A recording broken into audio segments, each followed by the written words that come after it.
Hi, S P ഉള്ളവരാണ്. ചെയ്യാത്ത ജോലിക്ക് കഴിഞ്ഞ കുറച്ച് നാളായിട്ട് നമ്മുടെ വിശ്വഗുരു നോക്കുകൂലി മേടിച്ചുകൊണ്ടിരിക്കുകയാണ്. നമ്മൾ എടുക്കാത്ത പണിക്ക് പൈസ മേടിക്കാൻ പറ്റും. പാർലമെന്റ് സഭാ സമ്മേളനം ചേരുകയാണ്. സ്വാഭാവികമായിട്ടും തിരഞ്ഞെടുക്കപ്പെടുന്ന ജനപ്രതിനിധികൾ എന്നുള്ള നിലയ്ക്ക് പാർലമെന്റ് സഭകൾ എന്ന് പറയുന്നത് എന്താണ്? ജനങ്ങൾ നേരിടുന്ന പ്രശ്നങ്ങൾ ചർച്ച ചെയ്യേണ്ട ഇടങ്ങളാണ്. അവിടങ്ങളിൽ നിർബന്ധപൂർവ്വം പ്രധാനമന്ത്രി ഉൾപ്പെടെയുള്ളവർ എത്തേണ്ടതാണ്.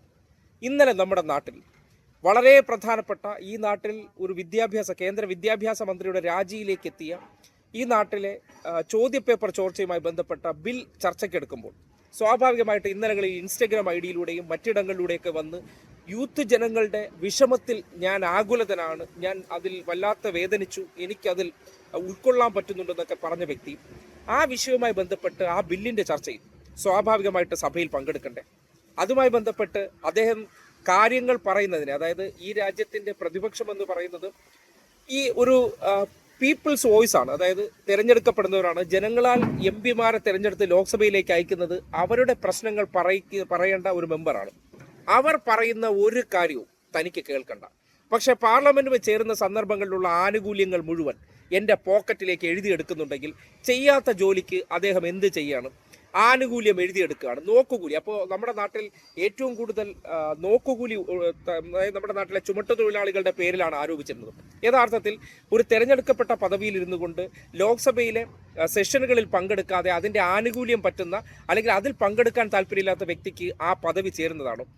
ഈ നാട്ടിൻ്റെ പീപ്പിൾസ് വോയിസ് ആയിട്ട് ജനപ്രതിനിധികൾ പറയുന്ന കാര്യങ്ങളെ കേട്ടിട്ട് അതിന് സൊല്യൂഷൻ ഉണ്ടാക്കുക, നടപടി സ്വീകരിക്കുക, സഭയിൽ പങ്കെടുക്കുക. ഏതെങ്കിലും 1-2 ദിവസം അത്യാവശ്യം വന്നപ്പോൾ പങ്കെടുക്കാത്തതിൽ പ്രശ്നമല്ല. പക്ഷേ നമ്മുടെ നാട്ടിലെ സഭാ സമ്മേളനങ്ങൾ നടക്കുമ്പോൾ ഒരു കാലത്തും പ്രധാനമന്ത്രി അതുവഴി സഞ്ചരിക്കാറില്ല. അതെന്താണ്?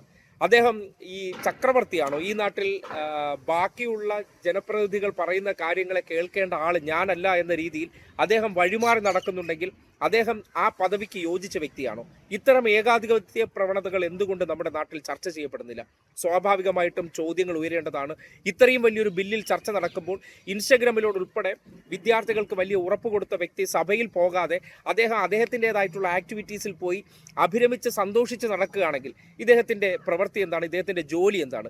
ഇദ്ദേഹം ചെയ്യേണ്ട ജോലികൾ ചെയ്യാതെ കറങ്ങി നടക്കുന്ന, ലോകത്താകമാനം സഞ്ചരിച്ചുകൊണ്ട് നടക്കുന്ന, നികുതിപ്പണങ്ങളെ പൊട്ടിച്ച് താറുമാറാക്കി കളയുന്ന ഒരു വ്യക്തിയാണെന്ന് സംശയിക്കാവുന്ന, അല്ലെങ്കിൽ അങ്ങനെ തന്നെ ഒരാളാണെന്ന് ബോധ്യപ്പെടുകയാണ്. അല്ലെങ്കിൽ ഇത്രയും വലിയൊരു പ്രശ്നം വന്നതിന് ശേഷവും അതിൽ ഒരു വലിയ ബില്ല് ഉടനടി രാജ്യത്ത് കൊണ്ടുവരുന്നു എന്ന് പ്രഖ്യാപനം നടത്തിയതിനു ശേഷം ആ ബില്ലുമായി ബന്ധപ്പെട്ട ചർച്ചയിൽ പങ്കെടുക്കാതെ അദ്ദേഹം ഇങ്ങനെ മുങ്ങി നടക്കുന്നുണ്ടെങ്കിൽ, അതിൽ മുഖം കൊടുക്കുന്നില്ലെങ്കിൽ അദ്ദേഹത്തിന്റെ ഉത്തരവാദിത്വ ബോധം എത്രത്തോളമാണ്, ആ വിഷയത്തിൽ അദ്ദേഹത്തിന്റെ ആത്മാർത്ഥത എത്രത്തോളം ഉണ്ട് എന്ന് തെളിയിക്കപ്പെടുന്നതാണ് ഈ സന്ദർഭം.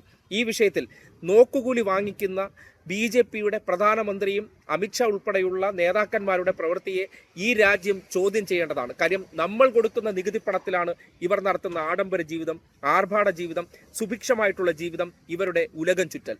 ഇതിനു മുഴുവൻ നമ്മൾ വെയിൽ കൊണ്ട് അധ്വാനിക്കുന്ന പണത്തിൻ്റെ വിഹിതമാണ്. ആ പൈസ മേടിച്ചിട്ട് മര്യാദയ്ക്ക് സഭയിൽ വന്നിരുന്ന് ആ വിഷയത്തിൽ ചർച്ച ചെയ്യാൻ സമയമില്ലെങ്കിൽ ആ പണിക്ക് പറ്റിയതല്ല, കളഞ്ഞിട്ട് പോണം ഹേ എന്ന് ഈ രാജ്യത്ത് നിന്ന് ശബ്ദമുയരേണ്ട സന്ദർഭമായിരിക്കുന്നു. അല്ലാതെ ചക്രവർത്തി കളിച്ച് പഴയ രാജാക്കന്മാരുടെ മോഡലിൽ ഈ സൽവാറൊക്കെ അണിഞ്ഞ് നടക്കുന്ന ആ മനുഷ്യൻ വേഷപ്പകർച്ചയിൽ മാത്രമേ ഉള്ളൂ. അതും ആ വേഷപ്പകർച്ച എന്ന് പറഞ്ഞാൽ ഈ നാടിൻ്റെ നികുതിപ്പണം എടുത്ത് അദ്ദേഹം കാട്ടുന്ന ആഡംബരങ്ങൾ എന്ന് പറഞ്ഞാൽ നമ്മുടെ പണം മുടക്കിയിട്ട് നമ്മുടെ വിഷയങ്ങൾ, നമ്മുടെ കുട്ടികളുടെ പ്രശ്നങ്ങൾ ചർച്ച ചെയ്യാൻ സമയമില്ലെങ്കിൽ അത് വലിയ ഗൗരവത്തോടു കൂടി നാട് ഏറ്റെടുക്കേണ്ട വിഷയമാണെന്ന് പറയേണ്ടി വരികയാണ്.